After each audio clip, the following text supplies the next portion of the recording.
A janitor walks into a high-stakes corporate meeting and says, "Check who signed your paychecks." Everyone laughs until they realize he isn't joking. What happens next will change the way you see the people around you. This is a story about underestimation, redemption, and the quiet heroes who hold the world together.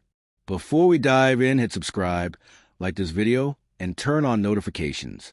Stories like this only work if they reach the people who need to hear them. Now, let's begin. The Invisible Man.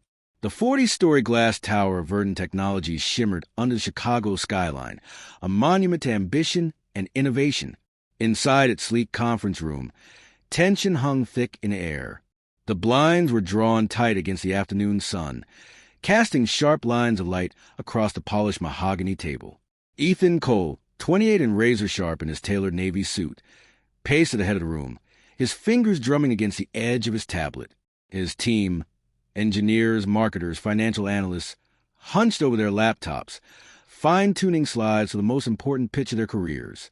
In 12 hours, venture capitalists from Silicon Valley and New York would decide whether Verdant lived or died. "Numbers need to be tighter," Ethan muttered, scrolling to the financial projections. "If they catch even a whiff of uncertainty, we're done." Across the table, Dana Reyes, the company's unshakable COO, arched an eyebrow. "Relax, Cole. You're sweating like a rookie." Ethan shot her a glare, but said nothing. He was sweating. Verdant's AI-driven sustainability tech was revolutionary, but the market was ruthless. If this pitch failed, 2 years of his life, of all their lives, would evaporate. Then the door creaked open. All heads turned as a man in faded gray coveralls shuffled inside, pushing a mop bucket with a squeaky wheel. His salt and pepper beard was trimmed close, his hands rough and knotted from years of labor.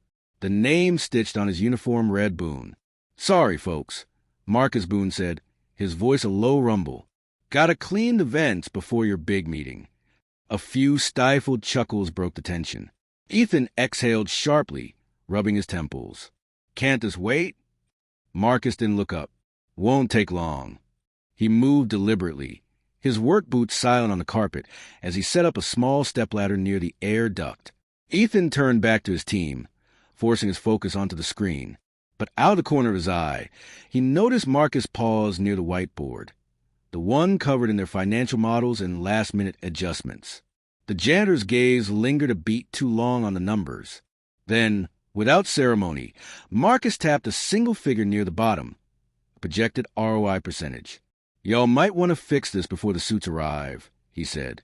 The room went still. Ethan blinked. Then he laughed, a sharp, dismissive sound. "Yeah? And what's wrong with it?" Marcus wiped his hands on a rag, unfazed. "Your growth rate's inflated.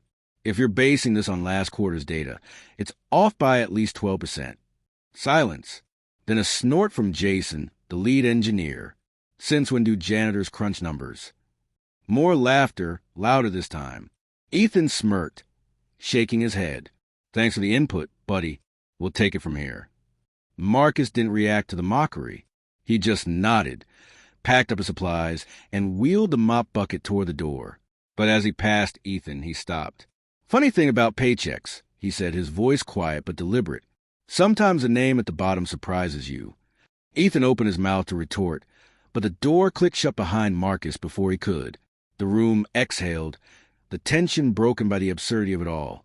"Okay, that was weird," Dana muttered. Ethan rolled his eyes. "Forget it. Let's just get this right." But as the team dove back into their work, Ethan couldn't shake the janitor's words. There had been something in his tone, not arrogance, not even defiance, just certainty. An hour later, the CEO, Daniel Hart, burst into the room, his face flushed with excitement. "They're here early," he announced. "And guess what? Our anonymous lead investor decided to join the meeting in person." Ethan's stomach dropped. The mysterious backer who had funded Verdant's first $2 million, the one who'd refused every invitation, every thank-you dinner, was here. As the executives filed in, Ethan scanned their faces, searching for a clue. None matched the description. Then his blood ran cold. Because standing in the doorway, still in his janitor's uniform, was Marcus Boone, and he wasn't holding a mop. He was holding a contract. The signature. The air in the conference room turned electric. Ethan's pulse hammered in his ears as he stared at Marcus Boone, who stood framed in the doorway like some kind of twisted joke. The man's posture was relaxed, his expression unreadable. The investors murmured among themselves, clearly confused. Daniel Hart, Verdant CEO, broke the silence with an uneasy chuckle. Marcus, what are you doing here?" Marcus didn't smile. He stepped forward and placed the contract on the table with deliberate care. The sound of paper against polished wood was deafening.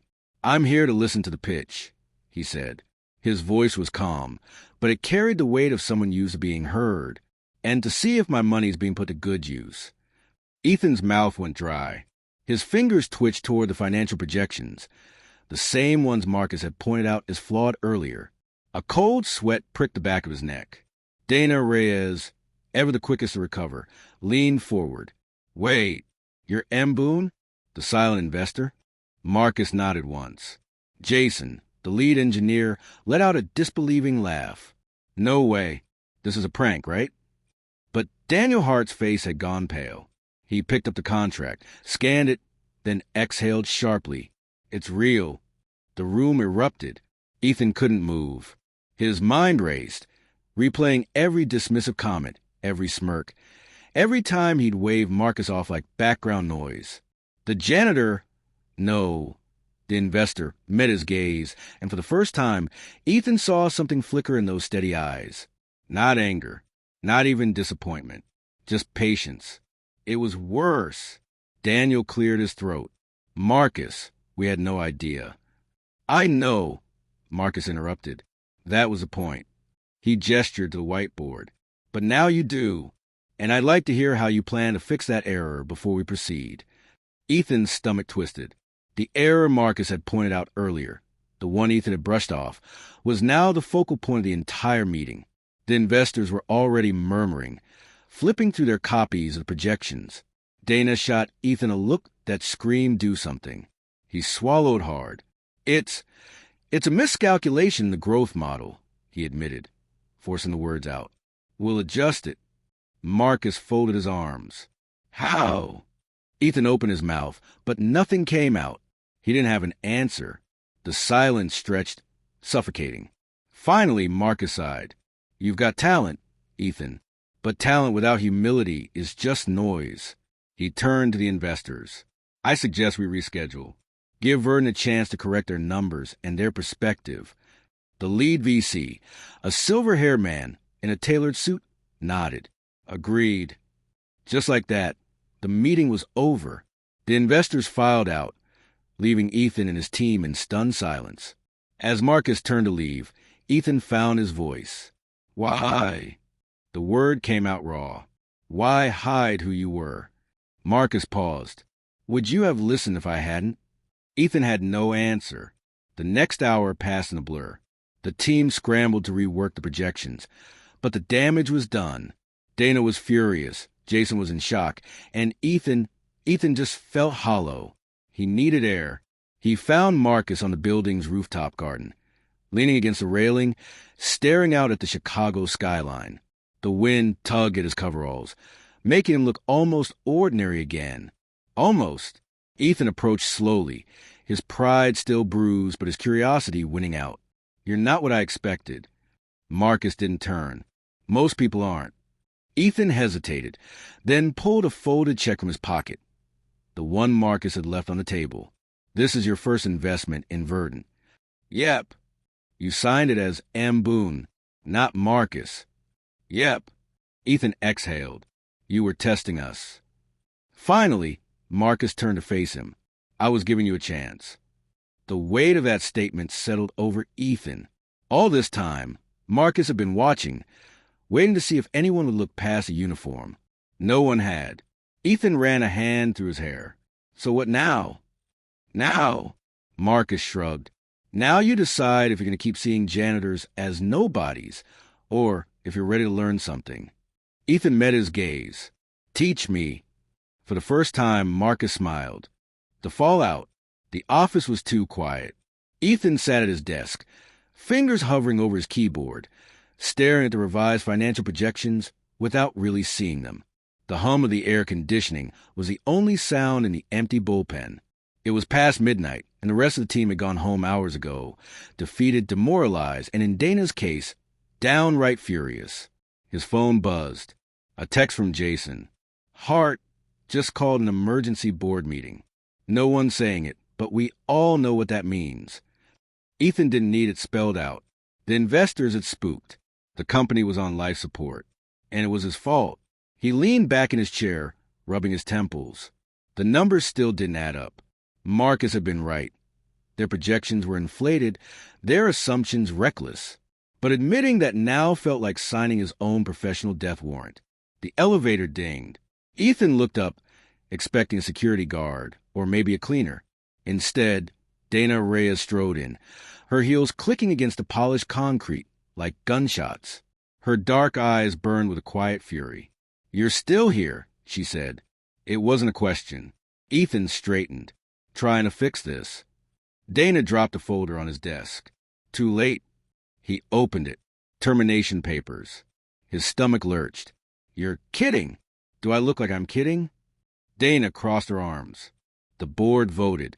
Hart fought for you, but the investors want blood. And since Marcus Boone made it clear he won't intervene." Ethan's jaw tightened. "So that's it? One mistake and I'm out." "One mistake." Dana's laugh was sharp. "Ethan, you've been skating by on arrogance for years. Today just proved you don't actually know half of what you pretend to." The words stung because they were true. Ethan pushed the papers away. "What about the team? The product? Jason's taking over the pitch. As for the rest..." She shrugged. "Depends if Boone pulls his funding." A cold realization settled over him. Marcus could sink Verdon with a single phone call. And why wouldn't he, after the way they'd treated him? Dana softened slightly. "Look, pack your things. HR will courier your severance." She turned to leave, then paused. "For what it's worth, you're talented. But talent without humility." She didn't finish the sentence. She didn't need to. The night air was bitter as Ethan stepped out of the building, his box of belongings tucked under his arm. The city lights blurred in his vision. "Rough day?" Ethan spun. Marcus stood by the curb, hands in his pockets, still in those damn coveralls. "You here to gloat?" Ethan snapped. Marcus shook his head. "Just cleaning up." He nodded toward the building. "Always do a final sweep after hours." Ethan scoffed. "Right, because you're just a janitor. Never said that." Marcus studied him. "Heard you got fired." "Yeah, congrats. You won." Marcus was silent for a long moment. "Then you hungry?" Ethan blinked. "What?" "There's a diner around the corner. Best pie in Chicago." Marcus turned and started walking. "Coming." Ethan hesitated.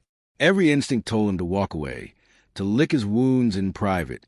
But something, curiosity, desperation, maybe just a need to understand, made him follow. The diner was a relic. Cracked vinyl booths, a jukebox playing Sinatra, the smell of grease and coffee thick in the air.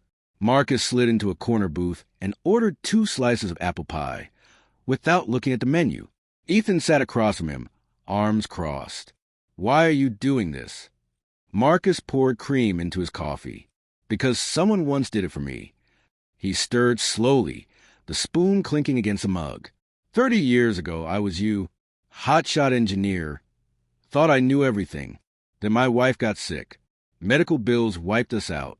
I lost the house, the job, everything. Ethan frowned. "So you became a janitor?" Marcus smiled. "I became a lot of things. Janitor was one of them." He took a sip. "Point is, life's got a way of humbling you. Question is whether you learn from it or double down on stupid." The pie arrived. Marcus pushed a slice toward Ethan. "You got a choice now," he continued. "You can blame the world for your mistakes.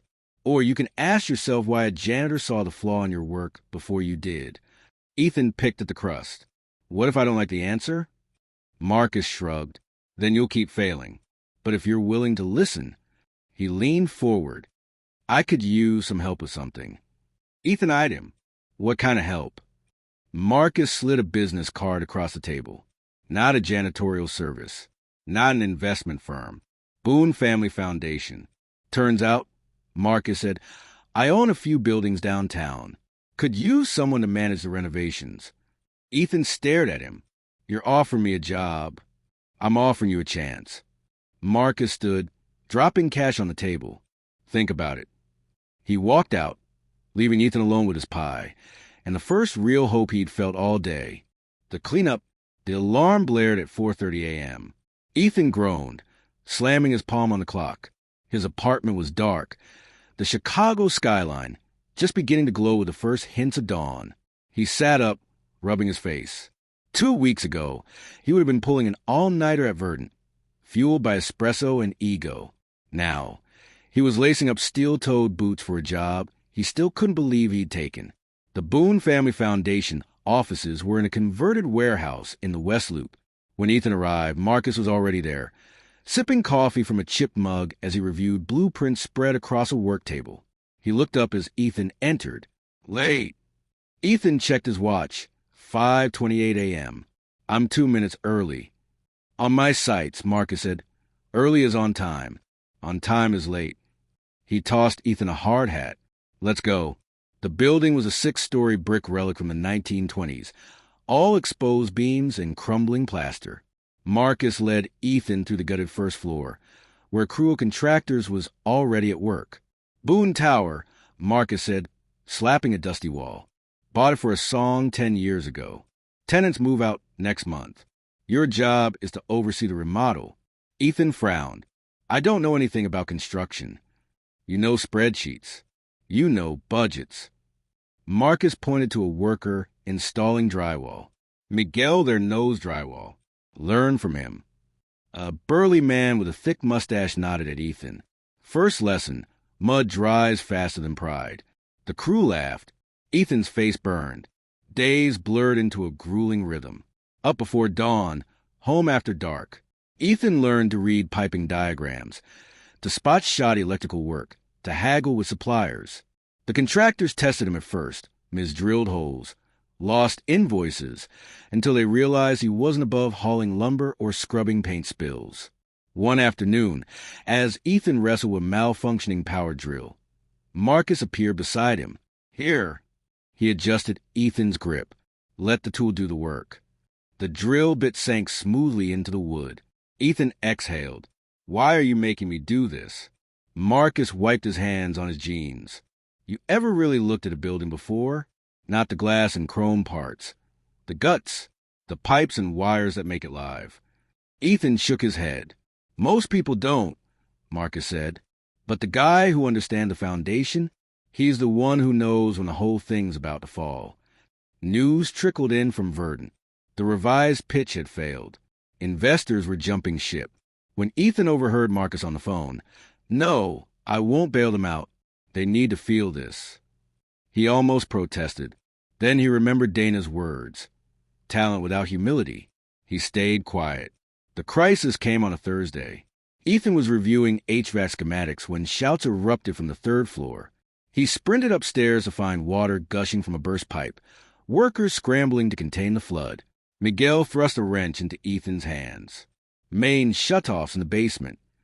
Ethan plunged into the stairwell, dodging cascading water. The basement was a maze of shadows and dripping concrete. He found the valve, rusty, stubborn, and threw his weight against it. Nothing. He remembered Marcus's words. Let the tool do the work. He adjusted his grip, leveraged the wrench properly. The valve creaked, then turned. The rushing water slowed to a trickle.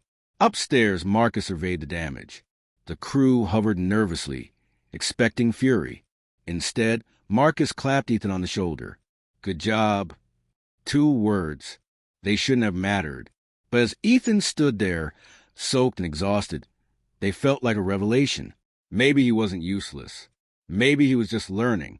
The new bottom line. 6 months later, the ribbon-cutting ceremony for Boone Tower shimmered under unseasonably warm April sunlight. The refurbished building stood as a testament to its history. Exposed brick, restored hardwood floors, but with modern touches that made it feel alive. Reporters milled about, snapping photos of the green roof and solar panel array. Ethan adjusted his tie at the edge of the crowd. The suit felt strange after months in work boots, but the calluses on his hands remained. "You clean up nice." Marcus appeared beside him, looking equally out of place in a tailored charcoal suit instead of his usual coveralls. "Learn from the best," Ethan said. Marcus chuckled, then nodded toward the podium where the mayor was speaking. "They're waiting for you." Ethan's stomach tightened. "I thought you were doing the speech." "Your project. Your words." Marcus pressed a folded note into his hand. "Just remember, people don't follow titles. They follow character." The applause began before Ethan reached the mic. He unfolded the note as he walked. 2 words in Marcus's blocky handwriting. "Tell the truth." The microphone squealed as Ethan tapped it. The crowd quieted. Investors, former Verdant colleagues, even Dana Reyes watching from the back with an unreadable expression. 6 months ago, Ethan began, voice steadier than he felt, "I thought I knew what value looked like. It wore a suit. It had corner offices and stock options." He glanced at Marcus in the front row. "Then a janitor schooled me on financial projections." Laughter rippled through the crowd. "This building taught me that real work isn't about being the smartest person in the room. It's about being willing to learn from everyone in it." He gestured to Miguel's construction crew, now grinning in the audience. "These men and women showed me that a building, like a company, is only as strong as the people who maintain its foundation." A flash of movement caught his eye. Dana was nodding slowly. Ethan unfolded the final blueprint, which is why Boone Tower's first tenant will be the Verdant Workers Investment Cooperative. The slide behind him changed to show profit-sharing models. Because the people who scrub the floors and wire the servers deserve a seat at the table and a stake in the profits. The applause started with Marcus. By the time the mayor stood to join in, the crowd was on its feet. Afterward, as caterers circulated with champagne, Dana cornered Ethan near the restored freight elevator. "Not bad, Cole." She sipped her drink. "Verdant's board might actually go for your proposal." Ethan raised an eyebrow. "Thought you'd fight me on it." "I would have, 6 months ago." She studied him. "You're different now." Before he could respond, Marcus appeared with 2 glasses of sparkling cider. "To new foundations," he said, handing one to Ethan. As they clinked glasses, Ethan realized he'd stopped counting how long it had been since his last paycheck from Verdant. The number didn't matter anymore. What mattered was whose hands had helped build what came next. If this story changed how you see the people around you, share it with someone who needs to hear it. And remember, sometimes the most powerful lessons come from the unlikeliest teachers. Don't forget to subscribe, and turn on notifications for more stories that remind us what really matters.